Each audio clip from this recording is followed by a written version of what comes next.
Anecdote qui a changé ma vision des choses et ma vision de la vie. Les gars, un jour je suis à Medellin et moi, tout le temps, toute ma vie, j'ai cru que les gens me regardaient. J'ai cru que les gens avaient vraiment quelque chose à faire de tout ce que je faisais, tu vois. Moi, par exemple, quand je suis dans le métro, je pense que les gens ils me regardent. Quand je suis dans un taxi, je pense que le taxi me regarde. J'ai toujours été comme ça, tu vois. À croire que tout le monde me regarde et à croire surtout que tout le monde en a quelque chose à faire de ce que je fais, tu vois. Et là, un jour, je suis à Medellin.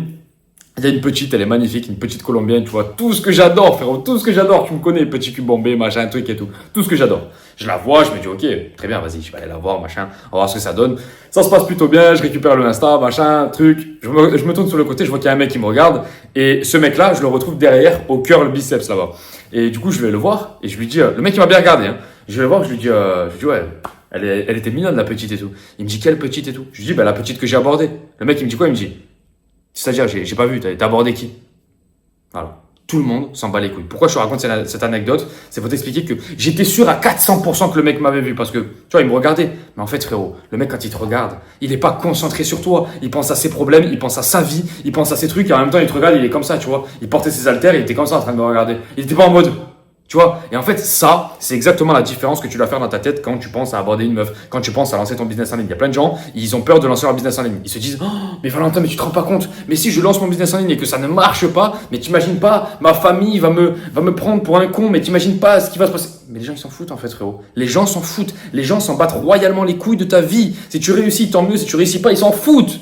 Ils s'en foutent. Donc en fait, t'as tout à gagner. Tu sais, moi, le gros parallèle que j'ai eu dans ma vie, c'est quand j'ai compris, en fait, si tu veux, que j'avais tout à gagner. Quand tu fais un abordage, tu as tout à gagner. Les gens, ils pensent qu'ils ont tout à perdre. Mais en fait, tu as tout à gagner. Le seul truc que tu as à perdre, c'est ton ego. Et en fait, ton ego, tu dois le lâcher. Tu t'en bats les couilles, en fait, de ça. L'ego, il est juste fait pour avancer. Donc, s'il te fait reculer, ça sert à rien, tu dois le lâcher. Et en fait, ça, c'est un truc que je me suis aperçu et ça a changé ma vision des choses. C'est pour ça qu'aujourd'hui, avec YouTube Auto, j'ai fait un carton et je fais encore des gros cartons avec des toutes nouvelles chaînes. C'est parce qu'en fait, j'ai pas d'ego. Il y a plein de gens qui veulent se lancer sur des grosses niches connues. Moi, je m'en bats les couilles, je me lance sur des petites niches, des niches qui font même 1000 vues des fois, mais qui font beaucoup plus d'argent que des grosses niches. Comme par exemple le dev perso ou la santé ou l'argent. Tu vois ce que je veux dire? Et en fait, c'est ce que j'explique dans le premier lien de description. On va voir, tu peux gagner ta vie grâce à ça rapidement et tous les coachés font de l'argent. Donc, va voir, premier lien en description. Ce que je t'expliquais par là, c'est que vraiment, ça peut changer ta vie de comprendre que les gens, en règle générale, s'en battent les couilles de toi.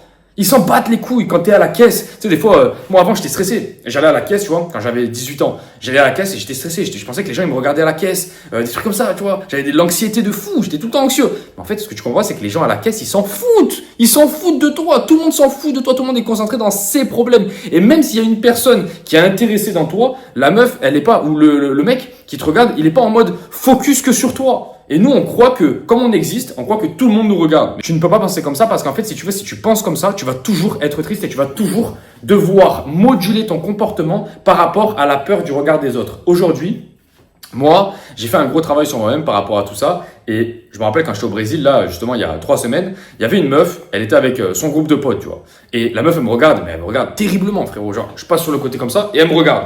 Elle est avec ses 2 groupes de potes. Et elle me regarde comme ça en se retournant. Moi, je me dis quoi? Je me dis, putain, chier avec ses potes et tout, c'est la misère. Sinon, elle aurait été toute seule, ça aurait été génial. Et je continue à marcher sur la plage de Copacabana. Et après, je me dis, putain, mais je suis vraiment un chien.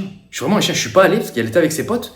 Là, je me retourne et comme par hasard, tu vois, elle était un peu en train de me suivre. Et là, j'arrive, je fais quoi? Je fais, oi!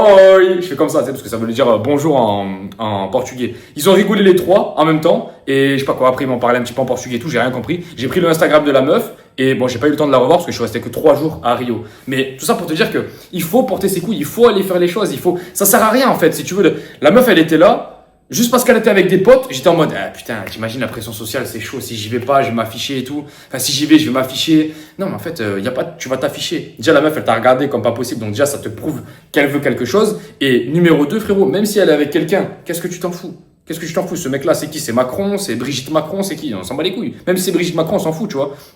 Tout le monde est... En fait, si tu veux, tous les êtres humains de la planète que j'ai rencontrés, tous les mecs à gros succès, les gars, il fait chaud. Hein. On est dans le sud de la France, il fait super chaud. Mais tous les mecs à gros succès que j'ai rencontrés sur la planète, qui avaient des millions d'euros, qui avaient une grosse discipline, qui avaient des gros corps, des gros physiques, tu vois, les mecs vraiment déterminés, ben, en fait, frérot, ils étaient comme toi et moi. Ils étaient comme toi et moi. Ils avaient aucune... Enfin, en gros, c'était des êtres humains, quoi. On est tous des êtres humains. On a tous un foie qui fonctionne, on a tous un cœur qui fonctionne, on a tous... Et en fait, ce que tu comprends pas, c'est que tout le monde a ses putains de faiblesses. Tu vas parler à... Moi, j'ai parlé avec des mecs, je te le dis souvent à Medellin, Oscar.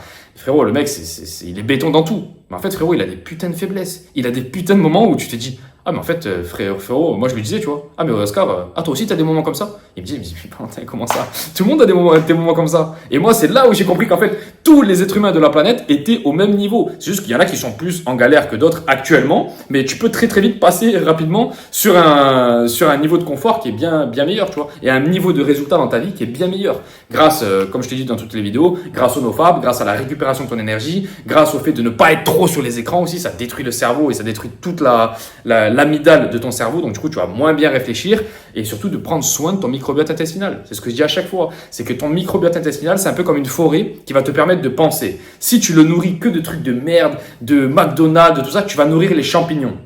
Donc tu vas mal penser. Si tu veux nourrir les bonnes bactéries, il faut des aliments fermentés, il faut du bon fromage, il faut des beaux légumes, il faut des bons fruits. Enfin, t'as compris quoi. Tous les aliments naturels, de la bonne viande.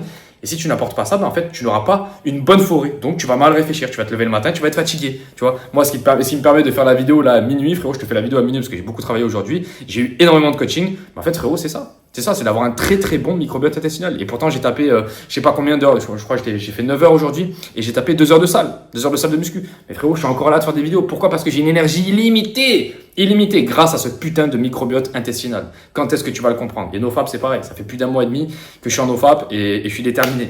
Je vais continuer et j'espère que les gars, vous êtes dans la même dynamique parce que c'est comme ça qu'on avance. Les gars, premier lien en description pour YouTube Auto. Foncez vraiment, créer votre putain de business en ligne. Les gars, ça fait je sais pas combien de temps que je vous le dis. C'est le meilleur moyen de gagner sa vie en ligne. D'ailleurs, tu peux partir en Thaïlande, tu peux partir à Dubaï, où tu veux. Mais change ta putain de vie, frérot. Change ta putain de vie et passe à l'action maintenant. Je te laisse. Ciao, ciao.